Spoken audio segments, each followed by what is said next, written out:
الحمد لله رب العالمين وأفضل الصلاة وأتم التسليم على سيد المرسلين سيدنا محمد الأمين وعلى آله وصحبه أجمعين. رب اشرح لي صدري ويسر لي أمري واحلل عقدة من لساني يفقهوا قولي. ربنا زدنا علما وفهما وألحقنا بالصالحين آمين يا رب العالمين. Assalamu alaikum wa rahmatullahi wa barakatuh. Dear brothers and sisters, we begin by praising Allah subhanahu wa ta'ala and sending our salutations to Prophet Muhammad, peace and blessings be upon him. Alhamdulillah, we have received much rainfall today. Hopefully it will be some sort of relief for the wider community in different parts of Victoria. We make dua for everyone that has been hurt, harmed by the fires. May Allah give everyone sabr. May He bring life once again from the soils that have been scorched, inshallah. To get into our topic for tonight, which is about success, I would like to speak about success from an Islamic perspective, bi'idhnillahi ta'ala.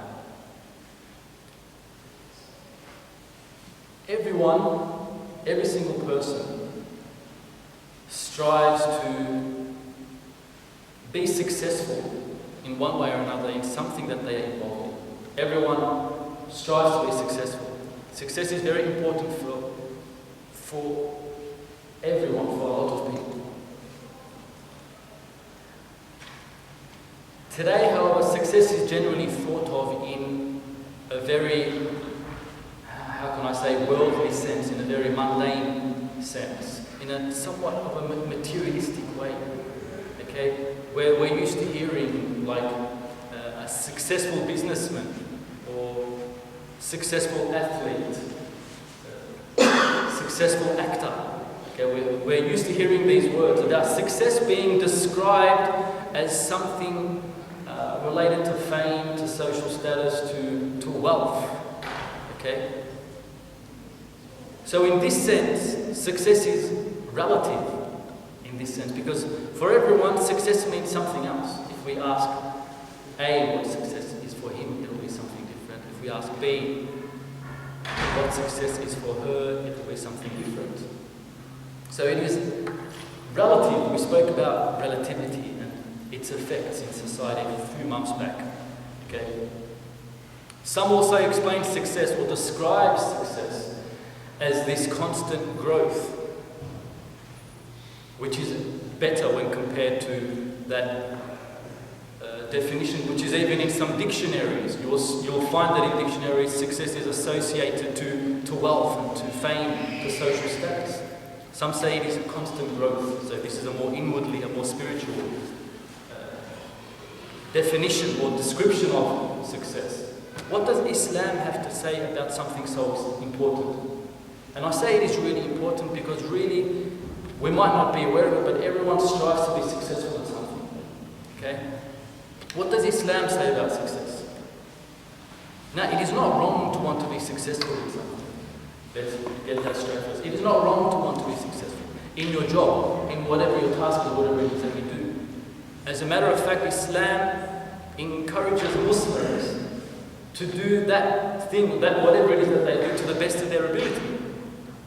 Islam encourages a person to strive to do whatever it is that they do to the best of their ability. But this is something different. This has got to do with ihsan, with excellence. To do something in the best way that you can. But today we're talking about something different. Success from an Islamic perspective. And I said it is very important because the Quran deals with this topic rather quickly. As a matter of fact, in the second page of the Quran, not the 300th or 400th, in the second page of the Quran, Allah subhanahu wa ta'ala talks about success. The first page of Surah Baqarah, second page of the Quran. What does Allah subhanahu wa ta'ala say? Asta'idhu billah. أولئك على هدى من ربهم وأولئك هم المفلحون. And they are upon a guidance from their Lord, Allah the Almighty. And they are indeed the successful, the victorious. So Allah subhanahu wa ta'ala is talking about success by describing a certain group of people. And that brings us to another important point. Islam, through the Quran, teaches us success through people, through their achievements. So the method employed by the Quran in describing success, my dear brothers and sisters, is by sharing with us the traits and the qualities of successful people. That is how the Quran teaches us success. It is not just something theoretical, something in theory. It is practical, it is put into practice. Okay? In the person of Rasulullah sallallahu alaihi wasallam, we see what success is. May Allah subhanahu wa ta'ala make us of those who are successful. So tonight, I would like to speak to you about success from an Islamic perspective by analysing the first few verses of Surah Al-Mu'minun, the 23rd chapter of the Quran, where Allah subhanahu wa ta'ala begins by saying, indeed, the Mu'minun are successful. But we're going to look at this in a bit more detail. Before that, let us start with the word for success in the Quran. What word does Allah subhanahu wa ta'ala use for success in the Quran? There are a number of words actually. Fawz, faza. This is one word used to describe success. But today we will be focusing on falah. Okay, the verse, for example, as I said earlier, begins with Ista'idhu billah, qad aflaha al-mu'minun. The mu'minun have succeeded. Aflaha. The word here is aflaha. Allah subhanahu wa ta'ala didn't say qad anjaha al-mu'minun. Because anjaha also is another word used to describe victory or success. But it is a bit more restricted. Falah is a broad term used to describe success. So Allah subhanahu wa ta'ala says, قَدْ أَفْلَحَ مَنْ زَكَّاهَا. The one who purifies it, yani the soul, succeeds. قَدْ أَفْلَحَ مَنْ تَزَكَّى. The one who always strives to cleanse themselves, to purify themselves, they have succeeded. قَدْ أَفْلَحَ الْيَوْمَ مَنِ اسْتَعْلَى. In other words. So we see over and over again the Quran is using the word aflaha to describe success. In another form, muflih, it is from the same Greek word, aflaha, and we have muflih, the successful person. Ulaika humul muflihun, they are the successful people. Again, it brings us back to my point. Success is being described to us through the qualities, the traits of a certain group of people. May Allah subhanahu wa ta'ala make us of them, the successful in this world and in the akhirah, inshallah, Allahumma ameen. All of these words for success, falah. Aflaha is from the Arabic word falaha. These three words, and it is very important, that's why I'm sharing this with you here tonight. Falaha means to sow and reap. It is like an agricultural term. To sow and reap. Okay, the word falah is a farmer. We know the word falah, yeah? Hayya ala al-falah, hayya ala al-falah, the adhan, the iqamah. Come to salvation, to success. Okay? But falaha, when you go deeper into the understanding of this word, it means to sow and reap. What is Allah subhanahu wa ta'ala trying to tell us? By using this word to describe success, let us think of the farmer. What does a farmer do? What does a farmer do? They plow, they cut furrows into the soil, they plant the seed, irrigation, they water the seed, crop growth, preservation, harvest, all of which can take up to 8 months. So the farmer goes through a very distressful, hard, arduous task to prosper, to attain success. It takes from 6 to 8 months to get a good harvest for a farmer. So Allah subhanahu wa ta'ala, by using this word for success, my dear brothers and sisters, is saying that to be aflaha, to succeed, the mu'minun who have succeeded, and we're going to talk about this in detail, it takes hard work. It takes hard work and it takes patience. قَدْ أَفْلَحَ الْمُؤْمِنُونَ. The mu'minun are successful. Therefore, by using this word, as I mentioned, and I emphasize, Allah subhanahu wa ta'ala is telling us that to attain success from an Islamic perspective, it is hard work. But it is easy for whoever Allah makes it easy for. Allah makes it easy for that person. This reminds us of the hadith by Ibn Mas'ud when he came to Rasulullah and said, Ya Rasulullah, teach me something. If I do it, I will enter Jannah. لَقَدْ سَأَلْتَ عَنِ الْعَظِيمِ. Rasulullah says, you asked a very important question. But it is easy for whoever Allah makes it easy for. Okay? May Allah subhanahu wa ta'ala make it easy for us, inshallah. So who are the successful ones in Islam, my dear brothers and sisters? Who are the ones who endure, who persevere, and attain the status of the successful? Who are they? What are their traits? Tonight we will be speaking about 7 of these traits in the first 9 verses of Surah Al-Mu'minun. What are these 7 distinguishing features? And there are many more, mind you, but we are looking at the first few verses of Surah Al-Mu'minun. Let's have a look at this surah, bi'idhnillah. Allah begins the surah by saying, قَدْ أَفْلَحَ الْمُؤْمِنُونَ. Astagfirullah billah. قَدْ أَفْلَحَ الْمُؤْمِنُونَ. Verily, the mu'minun have succeeded. He didn't say, قَدْ أَفْلَحَ الْمُسْلِمُونَ. The Muslims have succeeded. He's saying, قَدْ أَفْلَحَ الْمُؤْمِنُونَ. The mu'mins have succeeded. Why did Allah say mu'mins? Because the mu'mins are the Muslims who have established, who have firmly fixed iman in their hearts, who strive to practice the teachings of Islam.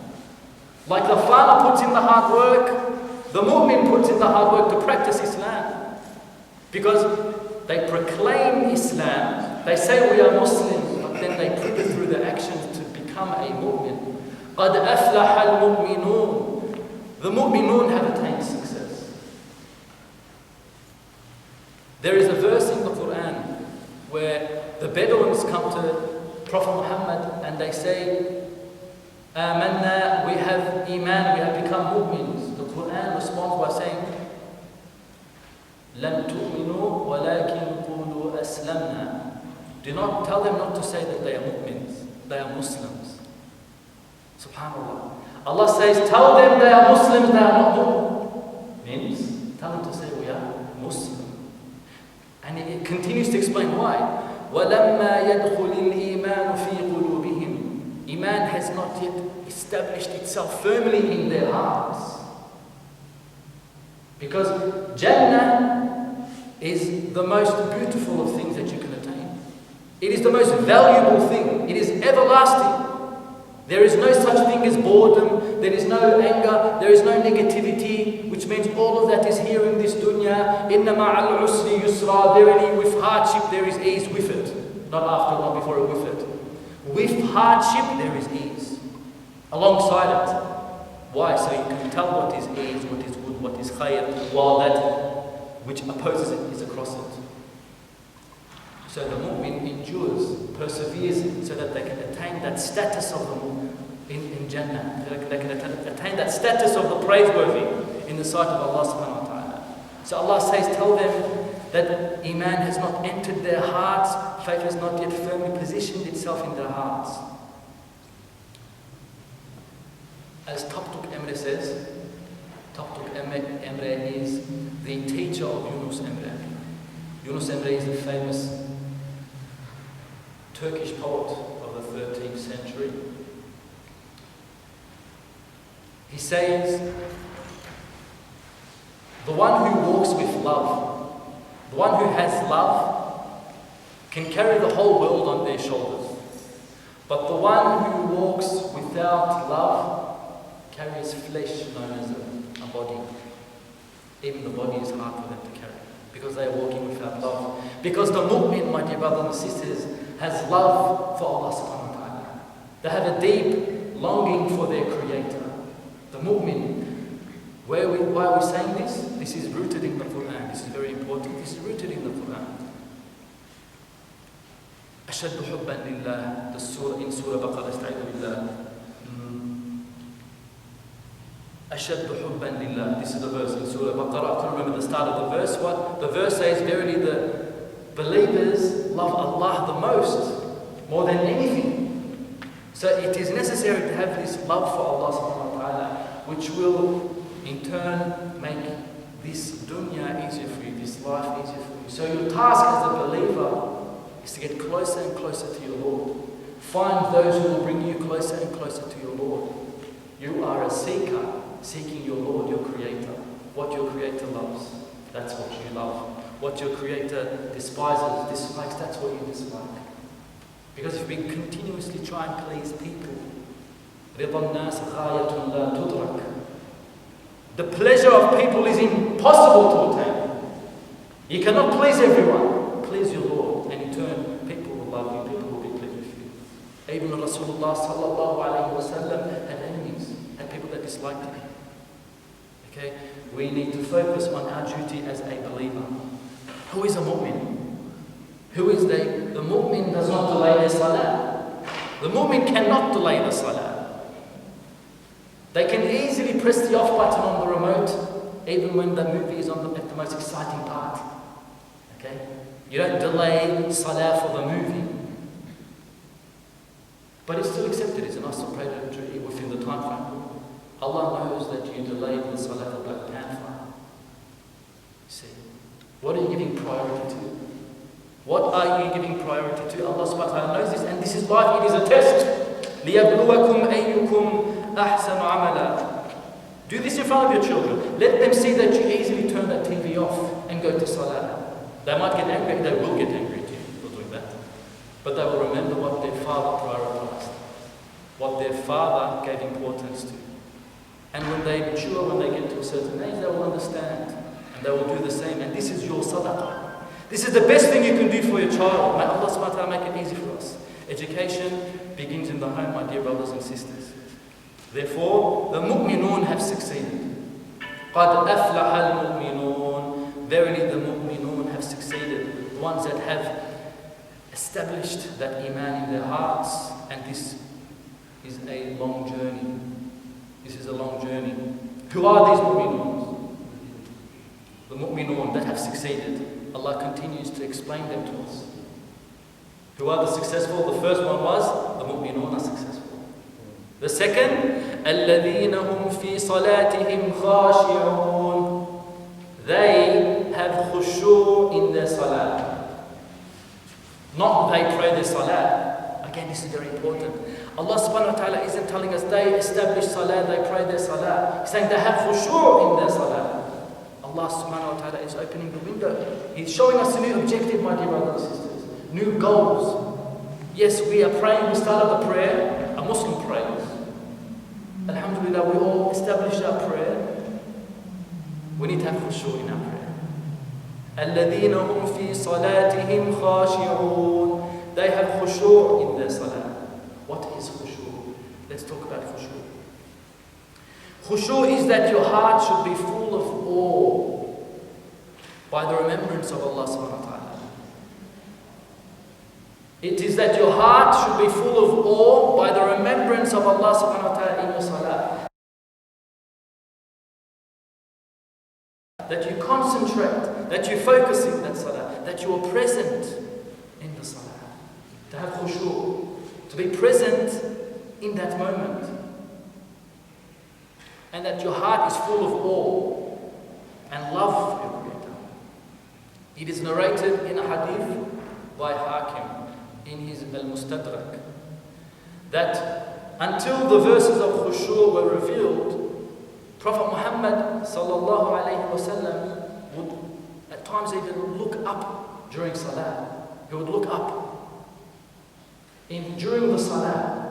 Until this verse about khushu' was revealed, Allah says to have khushu' in salah. From that point onwards, Prophet Muhammad would always look at the point of prostration. Because it is to have humility in your salah. Know who you are with. Know what you are doing. Be present. You are before Allah subhanahu wa ta'ala. So Rasulullah would then look at the point of prostration. Look where he is praying. May Allah subhanahu wa ta'ala increase our khushu' in salah. May Allah subhanahu wa ta'ala show us the way to attaining khushu' in salah. Why is khushu' necessary? Why is it so important? Firstly, it is important for pondering the verses of the Quran. For pondering the verses that are being recited. If you don't have khushu', it is impossible to ponder over the verses because you're not present. You're just saying it, Alhamdulillah, Rabbil Alamin, Ar-Rahman, Ar-Rahim. You're not thinking about what you're saying. With khushu', you concentrate, you focus. Why is it necessary? For the remembrance of Allah. وَأَقِمِ الصَّلَاةَ لِذِكْرِي. In Surah Taha, Allah subhanahu wa ta'ala says, and establish the salah for my remembrance. Khushu' is necessary for the remembrance of Allah in the salah. For pondering the verses. For remembering Allah subhanahu wa ta'ala. There is an Arabic proverb which goes, salah without khushu' is like the body without soul. As-salatu bila khushu'in kal-jasad bila ruhi. The salat without khushu' is like a body without a soul. From this we conclude, my dear brothers and sisters, that it is a requirement so that one may receive the full benefit and reward of salat. It is a requirement to have khushu'. May Allah subhanahu wa ta'ala make it easy for us. How can we develop khushu'? What can we do to develop this presence in the salah, this focus and this concentration, so that we can attain the full benefit of salah, the full reward of salah? Firstly, we have to say, Ihdina as-sirata al-mustaqim, like means. Oh Allah, guide us to the straight path. This is not restricted to one thing. This is encompassing. In all of our affairs, Ya Allah, guide us to the straight path. Help us make the correct judgment in all of our affairs. Ihdina as-sirata al-mustaqim. Oh Allah, help us in our salah. Ihdina as-sirata al-mustaqim. Help us establish the salah as it should be established. Let's say Ihdina as-sirata al-mustaqim. Let's focus on it. Think about the surah that we are reading. What surah did I just read? What did I just read in salah? Ponder over this. For example, Alhamdulillahi Rabbil Alameen. Think about this. I want to give you an example in Turkish. Alhamdulillahi Rabbil Alameen. Hamd alemlerin Rabbi olan Allah'adır. Which one of these words were Turkish? Hamd alemlerin Rabbi olan Allah'adır. Which one of these words is the Arabic? We just rearranged the words and we understood it. Alhamdulillahi Rabbil Alameen. Hamd alemlerin Rabbi olan Allah'adır. Think about what you're reciting. I'm not saying from this point that you should write a translation of the Quran according to whatever the word might mean to you. I'm saying to just ponder and try and understand and put in an effort. Slowly but slowly. Inshallah, shay'an fa shay'an. Memorize a new surah from the Quran. Challenge yourself. Begin by learning how to read the Quran. Make this a goal for 2020. I'm going to learn how to read the Quran, and then challenge yourself. Say, I want to memorize this verse. When you go to the masjid and the imam recites a surah and you're not familiar with it, be curious. What did he read? There is this story that is explained about one of the sultans during the Ottoman Empire. So the story goes something like this. The sultan, he wants to invite everyone that goes to the masjid for salah to a big feast. And he says, okay, whoever's at Maghrib today, call them all to the palace for a feast at the palace. He sends one of the secretary officials, one of the officers. He says, go and whoever's at this masjid for Maghrib, bring them to the feast at the palace. He says, come on, Sultan, I'll go and bring them for the feast. The time comes, the Sultan goes to where the feast is, and he sees there's only like 4 or 5 people.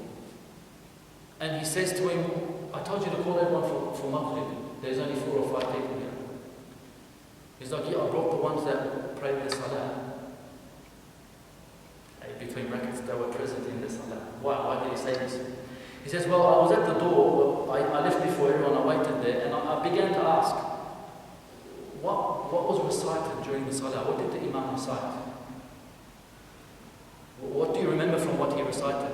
And he goes, only these 5 people were able to tell me what was recited. He goes, so they played the salah. He goes, I brought them. Okay? So I know a brother when I was studying in Turkey, he made it a habit. Whenever the imam recited something, his habit was, what did he recite? If he didn't know, he would ask his friends, whoever he was with. He will try and remember like a word or two from what was recited so that he can go back and research it. You know, for example, if he said, فَأَكِيدُ كَيْدًا, he heard that and he will just أَكِيدُ كَيْدًا until he gets to the door. And he'll ask someone, أَكِيدُ كَيْدًا, where's this verse? What is this verse? And he'll find where this verse is in the Quran. And then he'll read about it and he'll look, subhanAllah. And he'll be inspired to memorize that section of the Quran. So put in an effort, inshallah, and you will find that Allah subhanahu wa ta'ala will help you. If you take one step to Allah, He will come to you running to help. In terms of Allah, if you help Allah, He will help you. Helping Allah. What do you mean if you help? The verse says, in terms of Allah, if you help Allah, Allah will help you.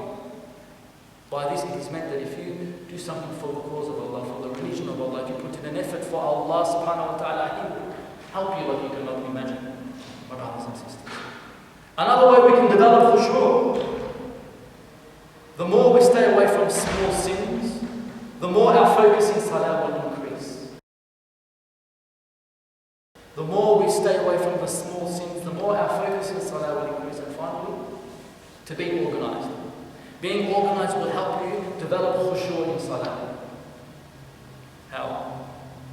Because when you're praying, if you've got 100 things running through your mind, you're going to be constantly going through 1, 2, 3, 4 in order what is on your mind. Okay, and it will be difficult to then focus on the salah. So what is recommended is to write all these on a piece of paper.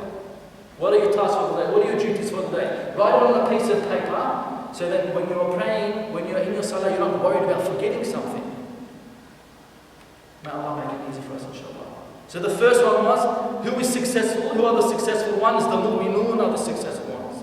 2, who is successful? The ones that have khushu' in their salah, who are present in their salah. Number 3, who is these successful ones?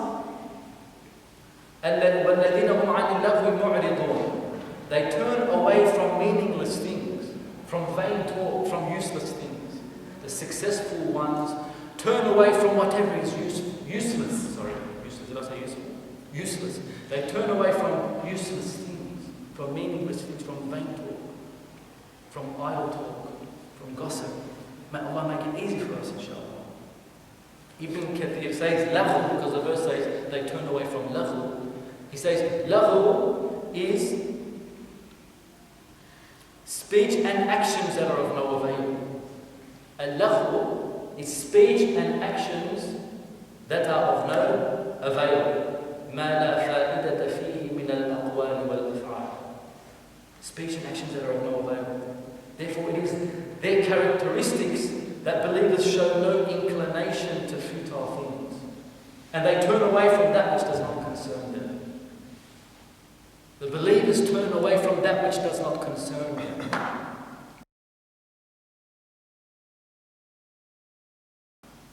In the hadith, Rasulullah says, مِنْ حُسْنِ إِسْلَامِ الْمَرْءِ تَرْكُهُ مَا لَا يَعْنِيهِ. It is of the beauty of a Muslim's religion. It is of the beauty of a believer's faith that they turn away from that which does not concern them. It is the beauty of his religion that he turns away from that which does not concern them. If politics is not your area, then leave it to the experts. For some reason, everyone's a political advisor these days. Another contextual approach to this verse. الَّذِينَ هُمْ فِي صَلَاتِهِمْ خَاشِعُونَ. In their salat, they turn away from everything else other than their Creator. One scholar translates it as such. It is a contextual approach. How? Because the verse before it was what? فِي صَلَاتِهِمْ خَاشِعُونَ. In their salat they have khushu'. The next verse is what? They turn away from laghu, from everything that is useless. He's saying so while they're in their salat, they turn away from everything. They put everything aside and they turn to their Creator. Everything other than their Lord, they put aside. May Allah subhanahu wa ta'ala guide us and help us achieve this, inshallah. Another characteristic of the successful ones. وَالَّذِينَ هُمْ لِلزَّكَاةِ فَاعِلُونَ, the verse says. And they actively pay the zakat. They actively participate in the almsgiving. Okay? That doesn't say yu'tuna zakat. Again, I draw your attention to this point. Allah subhanahu wa ta'ala did not say yu'tuna zakat. They give their zakat. They participate in whatever needs to be done to perform that zakat. They actively take part in the distribution of zakat. They don't wait for people to come and take it from them. They put in the initiative to give that zakat because they know that zakat is the right of the person that is being given the zakat. It was never mine to begin with. It is a trust, the zakat. That's why they rush to give the zakat. What does zakat mean? The word zakat means to purify. For example, in the beginning I said, قَدْ أَفْلَحَ مَنْ تَزَكَّى. The one who purifies succeeds. The one who purifies their soul succeeds. قَدْ أَفْلَحَ مَنْ زَكَّاهَا. The one who purifies succeeds. Zakat is from the same root word, and it means to cleanse, because zakat cleanses your wealth. Zakat purges your wealth from all that which is impure. So by giving zakat, your wealth is not decreasing. By giving zakat, you are blessing your wealth, you are giving barakah to your wealth, and it is increasing. Allah subhanahu wa ta'ala warns in the following way in regards to those that do not give their zakat, to withhold from their zakat, and withhold from sadaqah. And let not, this is the verse, and let not those who greedily withhold what Allah has given them of His bounty ever think that it is better for them. So by withholding this wealth and seeing that it is there, let them know that it is not for those who greedily withhold from giving zakat. This is what the verse is saying. It is not better for them that they should do this, so their wealth can appear to be more. Rather, it is worse for them. Their necks will be encircled by what they withheld on the day of resurrection. May Allah subhanahu wa ta'ala protect us. Their necks will be encircled by that which they withhold from giving. Reference to gold here. That golden necklaces will be wrapped around their necks because they did not give the zakat of the zina, of the gold and the wealth. So the wealth, the money that is in the bank. Minimum is 2.5%. You give it once a year if it reaches the minimum amount of the nisab, which is approximately 80 grams of gold, equivalent to that. I think it comes to around $5,500. You can work that out on the internet if you look at what gold is currently.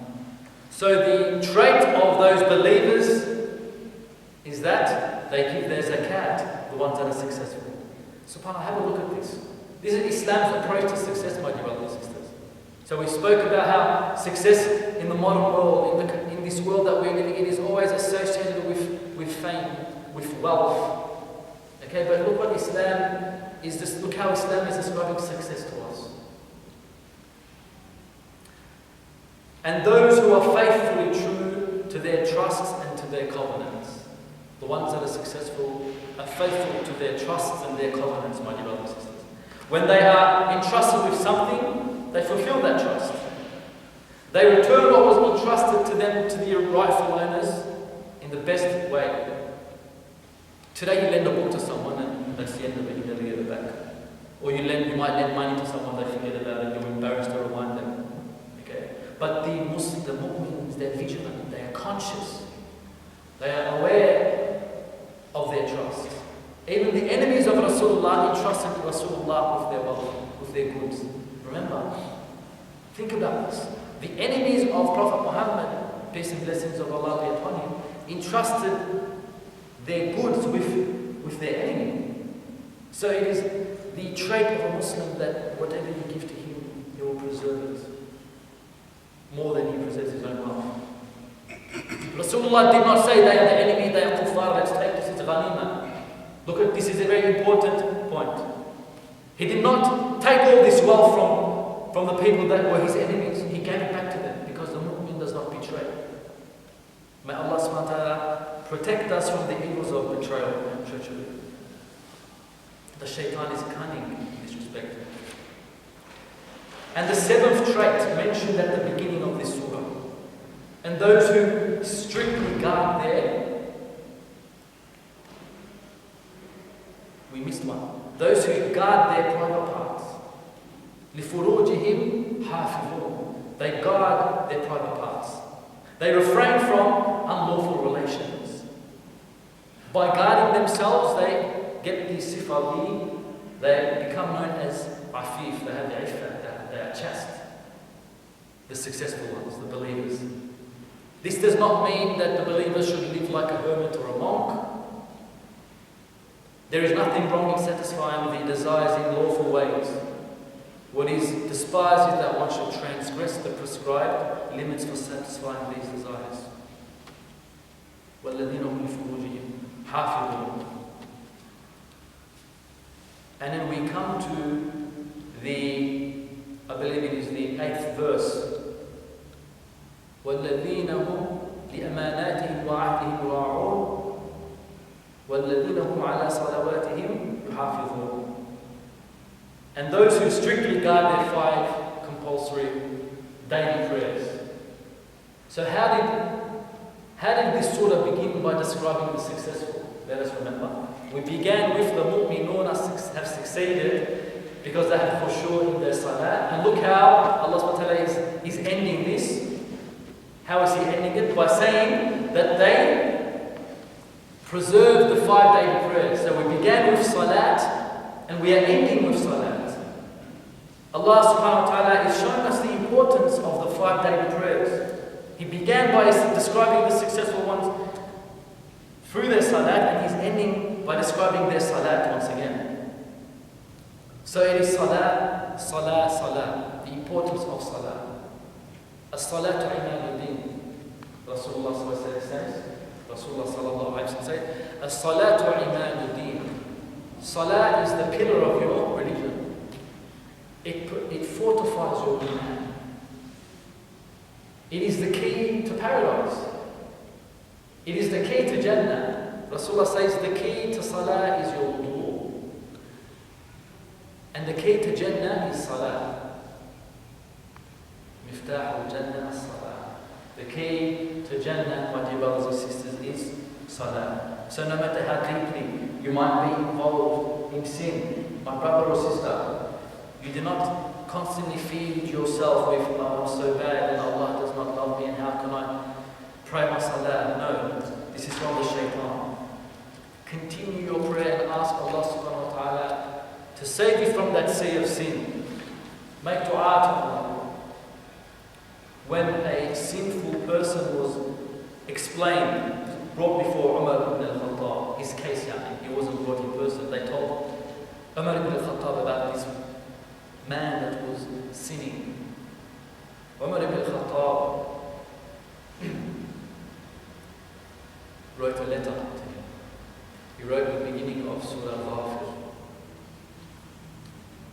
Hamim, the verse, chapter 14. Have a look at this verse. Umar ibn al-Khattab writes the beginning of this verse and he says, Allah subhanahu wa ta'ala غافر الذنب وقابل التوب. Allah subhanahu wa ta'ala forgives the sins and He accepts tawbah. Turn to Allah subhanahu wa ta'ala in repentance. And then He tells everyone that is in the majlis to make dua for this man. To give. Look at what he's doing. He's writing a letter to inform him, to motivate him, to encourage him to stay away from the sin. And he tells everyone to make dua to that person. So if someone that we love is sinning, is in fault, is wrong, is doing something wrong, how are we approaching them? What are we saying to them? Are we making dua for them? Without them knowing. You don't say, I'll be making dua for you. You know, we don't boast about it. We present our dua to Allah subhanahu wa ta'ala. We make dua for them in secret. We tell them our concern for them if we have to, in a suitable manner, in an appropriate way. We approach them in an appropriate way. Ibn Abbas asked Rasulullah a beautiful question. أي عمل أحب إلى الله? He said, O Rasulullah, which deed is most beloved to Allah subhanahu wa ta'ala? How did Rasulullah respond? As-salatu ala waqtiha. He said the most beloved deed to Allah subhanahu wa ta'ala is the salah at the correct time, on time. A salah that is not delayed. As-salatu ala waqtiha birrul walidayn. And then he followed it by saying, kindness to your parents. And we know that in Surah Isra, وَقَضَى رَبُّكَ أَلَّا تَعْبُدُوا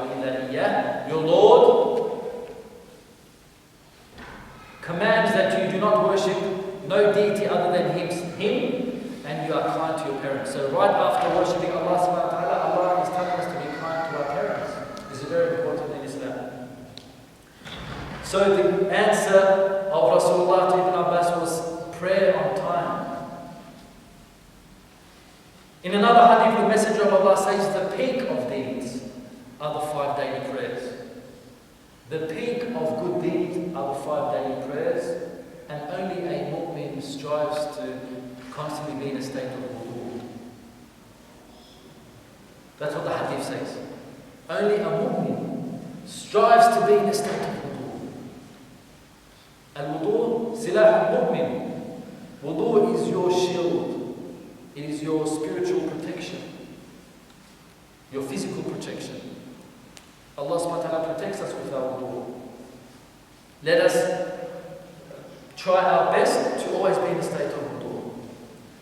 You know, Imam Bukhari, it is reported that Imam Bukhari, the compiler of hadith of the Sahih, the famous book of hadith that we all know, it is said that before every hadith that he wrote in this book, he was in a state of wudu. And some people find this so hard to comprehend. So they're like, how is that possible? How can you always be in a state of wudu when you're writing down the hadith? Well, it was easy for them. They will put an effort to always be in a state of wudu. If you make it habitual, it will not be difficult. You make it a habit, like you make it a habit to read Quran after Salat al-Fajr. This will feed your soul. It will be nutrition for your soul. May Allah subhanahu wa ta'ala make us of those who continue to perform their prayers in the best way until their last breath. We know that Rasulullah, just before he passed away, the few words that he uttered, amongst those few words was as-salah, as-salah, as-salah. Even in the final moments before he's passing away, the final words were as-salah, as-salah, as-salah. Amongst it was ummah, my ummah, my ummah. How concerned he was for his ummah. How much he loved his ummah. Rasulullah loved his ummah. He called those that he had not met yet his brothers. The companions said, "Are we not your brothers?" He said, "You are my companions. My brothers are those who will believe me even though they have not seen me." Inshallah, we are them. We are those beloved of Rasulullah. But al-mar'u ma'a man ahabba. The person is with the one that they love. Who do you love? Because you will be raised with the one that you love. If you love Rasulullah, then live like Rasulullah is amongst you. وَعْلَمُوا أَنَّ فِيكُمْ رَسُولَ اللَّهِ. And know that amongst you is the Messenger of Allah. With his sunnah, sunnah to saniyah. Practice the sunnah of Rasulullah so that he will be amongst us. With his sunnah. As I was saying, the final moments he was speaking about salah. And when the verse was revealed in Surah Maryam about a generation that follows them and they neglected their prayers and they will receive the punishment, this verse was revealed in Surah Maryam. When Rasulullah hears this verse, that there will be a generation after them that neglect their prayers, he's horrified. He says there will be a generation after that will not pray their salah. How could this be? May Allah subhanahu wa ta'ala protect us and our children. We are given 24 hours in a day. And if you perform the 5 daily prayers, it will take at most 1 hour. My brothers and sisters, let us put in an effort. Let us encourage people to perform the salah. Let us do a quick recap of what we covered tonight. We spoke about the qualities of those who are successful from an Islamic perspective. Those who are successful from an Islamic perspective. And we said that Islam describes them to us by telling us about their qualities and their traits, some of the things that they do, by describing a certain group of people. The first one of the successful was they are the mu'minun, they are mu'mins. Okay, the second one was they have khushu' in their salah. Those that are successful have khushu' in their salah. They focus, they concentrate in their salah. They try their best to perform the salah in the best way. And I know it gets difficult at times, but you need to put in an effort and you will get such a reward for that effort. Wallahi. This is your jihad. This is your striving. This is your striving, my dear brothers and sisters. The personal, the inner struggle to please your Creator, to perform salah in the best possible way, to show kindness to your parents. Okay? That was the second one. The third one was, who remembers the third one?